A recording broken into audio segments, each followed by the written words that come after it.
আরে স্যার আপনি এখানে বসে কেন? চলেন স্যার চলেন, আপনার অফিস রুমে চলেন। না থাক, আজ কাস্টমারদের সাথেই বসে খাই। না না স্যার, আপনি এদের সঙ্গে বসে খাবেন, আপনার একটা মান সম্মান নাই। চলেন স্যার চলেন, আপনি গেস্ট রুমে গিয়ে খাবেন। কি ব্যাপার? ওই ভিখারিকে আপনারা স্যার বলছেন কেন? উনি আমাদের স্যার তো স্যার বলবো না, উনিই তো আমাদের এই হোটেলের মালিক। এই ভিখারি এই হোটেলের মালিক? হ্যাঁ, এই মালিকের এরকম হোটেল আরো দুটো। তুই শুধু রেস্টুরেন্টের কথা শুনে অবাক হয়ে গেছি। ওর হরিপুর বাজারে বড় বড় দুটো শপিং মলও আছে। 2 বছর আগে যখন আমি ব্রেকআপ করে বাইরে পড়তে গেছি, তখন ওর একটা চকলেট কিনে দেওয়ার মতো ক্ষমতা ছিল না।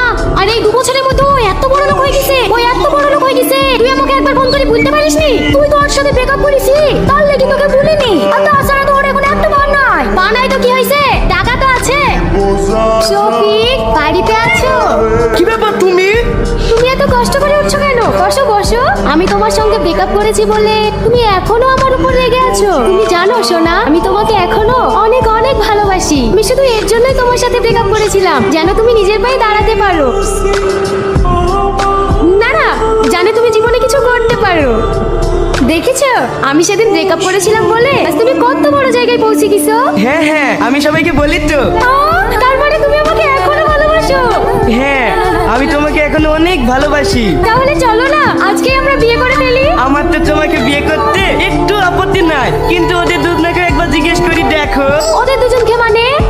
পল্লবী, রঙ্গিলা, তোমরা একটু বাইরে আসো তো। ইয়ারে কিছু বলছেন? এই দেখো, এই মেয়েটা আমাকে বিয়ে করতে চাইছে। আর একটা বিয়ে করব।